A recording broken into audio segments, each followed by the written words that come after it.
Ba yung may-ari ng sitaw? Hindi. Hindi. Hindi. Chinese ang may-ari ng sitaw. Kaya nga sitaw sea. Southeast Asia, yung sea. Ano yung tao? Things, finds, bagay, tao. In Chinese. In Chinese. Tao. Okay. So, ano ka? Sponsor. Yeah. Ikaw yung nag-i-sponsor. Ako yung isa sa mga tumulong sa kanila i-communicate yung platform nila. To the public. Kasi parang umpisa pa lang, labeled na sila as scam, umpisa pa lang. So, may mga presidente sila dito, ang gulo ng management team nila. Sabi ko, tatanggapin ko yung deal kung aayusin nyo tayo po-provide nyo yung kailangan kong documents. Na-provide nila lahat. Ang nangyari ngayon, yung presidente nila dito, totoong Chinese na from Sitaw sa headquarters nila sa China. May sitaw doon sa China. Oo, meron sila sa Singapore. Malaysia, pupunta kami soon. Ibablog din namin. So literal na marami na siyang branches. Okay, originated from China siya. Malaysia, China, Singapore. Para puro mga Singaporean to. Legit po ba ang sitaw? Ito dito Ano lang, nagkakataon lang na Chinese nga kasi sila, they fail to communicate it to Filipinos. Tapos nagtataka sila bakit napaka-negative daw ng mga Pilipino. So parang ako yung nakagitna, ako yung maayos sa Filipino, pero galit din sila, naiinis na sila kasi bakit ganun sila? Kasi marami silang charity events, marami silang binibigyan ng opportunities, may mga totoong kumikita. Pero kung na-hurt yung brand mo dahil sa sitaw, why not stop mo yung pag-i-sponsorship mo sa kanila? I have this certain rule, na if these people is doing their best naman, I'm really curious. Kasi ako, nag-start din ako, nahuhusgahan ako eh. So, ang paniniwala ko, in every crisis, there's always an opportunity. Maybe nasa crisis sila lang ngayon, pero I wanna help these people. Kasi maganda yung mission nila eh. Ano yung mission nila? Kasi ang future kasi niyan, magkakaroon ng mga warehouse sa Philippines, sa ibang bansa. So, products in the Philippines, may ibebenta natin sa iba't ibang bansa. So, ita-transition nila into like a real dropshipping na maglalagay tayo ng products natin, pwede nating ibenta sa market nila. Kasi may market na sila eh. Makaka-help din sa economy. Makaka-help din sa economy. That's another thing. Tapos, ang nakikita ko pang isa is, hindi ko pwede, kasi may NDA ako eh, pero they share the same warehouse with the biggest players in the Philippines. Okay. Kasi itong mga Chinese na to, nagtutulungan to. Pero anong masasabi mo sa ako kasi, kinontak din ako ng sitaw to sponsor their products, and when I search it, ikaw yung una ko nakita. And nakita ko yung sa mga comment section at may kisabi dito, scam daw siya. Dahil daw, wala daw information daw yung buyer. So, nagsasabi daw para daw siyang Ponzi scheme. Ano masasabi mo sa mga nagsasabi ng ganun? Well, una, punta sila sa office. Kasi may mga may mga policies eh. Halimbawa, nasa US yung, alam naman natin na ang US, galit na galit sa nakukuha yung details nila.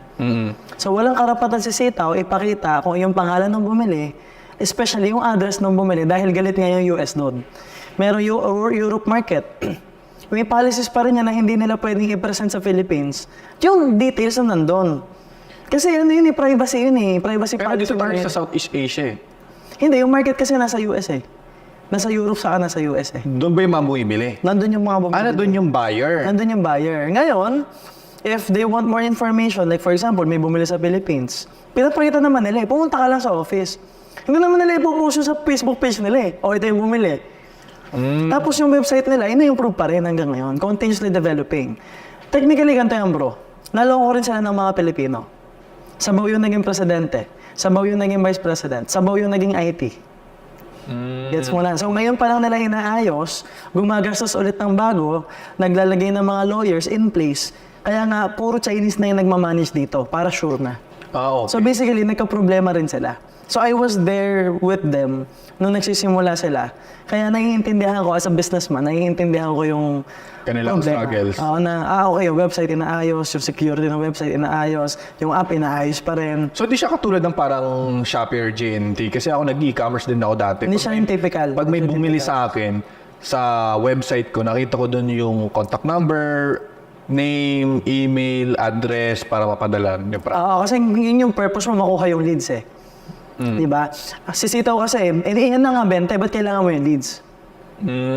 Diba? Okay. Kami na nagmamanage lahat eh. Kumbaga meron silang Si Sitaw ba yung naghahanap ng leads? Sa kanila na yung leads eh. May marketing sila, kaya nga 7% lang yung tubo. Alam naman natin sa e-commerce dropshipping, di lang ganun kalay tubo. Malaki yung pwedeng kitain kasi gagastos tayo ng ads, di ba? Gastos tayo ng marketing. Paano sila bumibili doon? Through their website na Sitaw?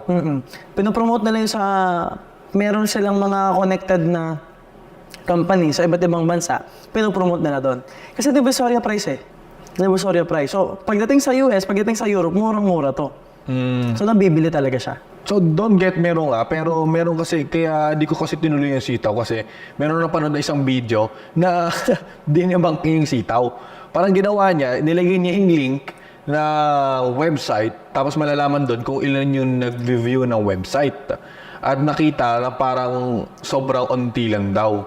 So, paano mo daw, parang sinabi technically? Hindi ko yung naiintindihan yung sinasabi niya. Tapos, parang sinasabi niya parang sinasabi niya, yung Sitaw pa rin daw yung bumibili ng product para mahirap siyang mahirap siyang tingnan in technical ways. Kasi alam naman natin, technicality na website. Kasi yung website, pati hindi dito, hindi exact, iba yung website sa Philippines, iba yung website doon. Iba yung website na binibilhan, ibang app siya. Okay. Kasi ang income nito, in reality, taxes eh. Yes. Na they get away with the taxes kasi direkta yung pera eh. Kaya nga umiikot yung pera. Hindi pumapasok. Di ba? Yes. Yan yung technical ng business na to eh. So, doon sila nakakakuha talaga ng income. Naleles nila yung transactions, less taxes to. So, they monopolize on that.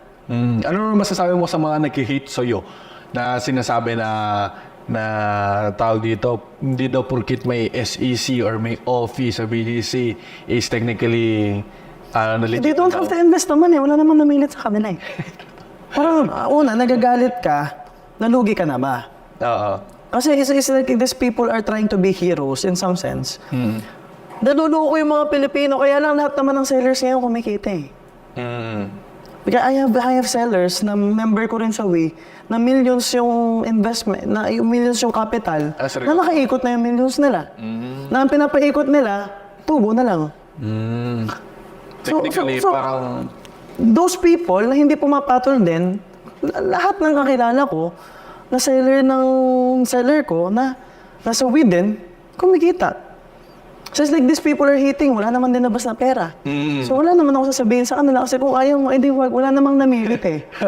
Diba? It's like if you don't want it, they don't do it. Meron ba profit share doon sa company na yun? Wala. Talagang tinutulungan mo lang talaga sila. Tulungan, walang talaga. Ang galing. Baka Ano lang yun eh, yung may pina-edit nga akong bagong video sa'yo, di ba? Kasi kailangan yung referral code para ma-monitor nila kaninong influencer galing. Okay. Kasi merong silang section ng buong team na ang trabaho lang nila mag-assist ng MJ Lopez. Kasi sa ngayon, ako yung pinakamalakas magpasok.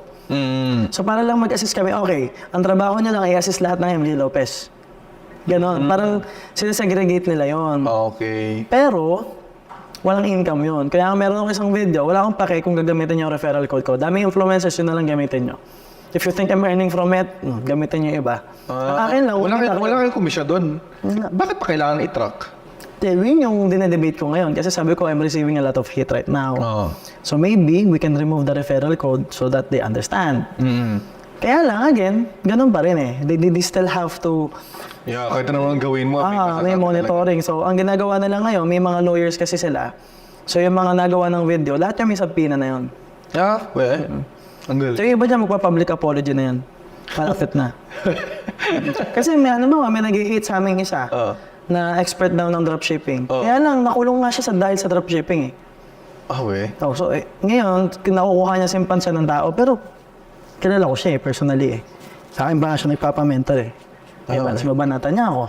So, pwede bagitin yung name. Hindi ko pwede Bulong mo na lang. Bulong mo. Diba? So, mamaya off cam.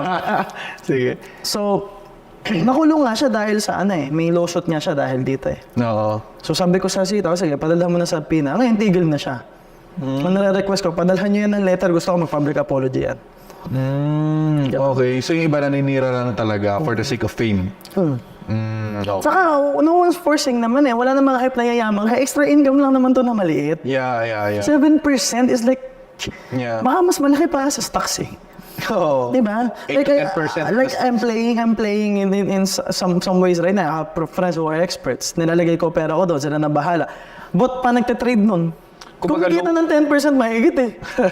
So, masasabi mong bakit ka pa nila in-hate, yung low risk investment lang naman yung... Yeah, exactly. Saka, hindi mag-start naman ka sa 5,000. Hindi naman to crypto eh, na mawawala pera mo. Mag-start ka sa 5,000, sa 2,000. Tapos ngayon, ang daming influencers.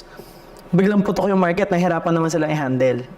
So, ganun na ngayon nangyayari kay Sitaw. Kaya parang, hindi pa nila nakakapa yung marketplace na Philippines. Okay, sige. Pero hopefully, ma-provide nila lahat soon. Okay. Kasi wala eh. Kasi pag sobrang naka-apekto na yun sa brand ko, tama ka rin. At some point, I have to Kasi ang dami ko nakikita ng Pinoy na kumikita, yun yung mahalaga sa akin eh. Especially OFWs. Doon ko malapit yung puso mo sa OFW. Doon eh. Ang daming kumikita ng OFW talaga.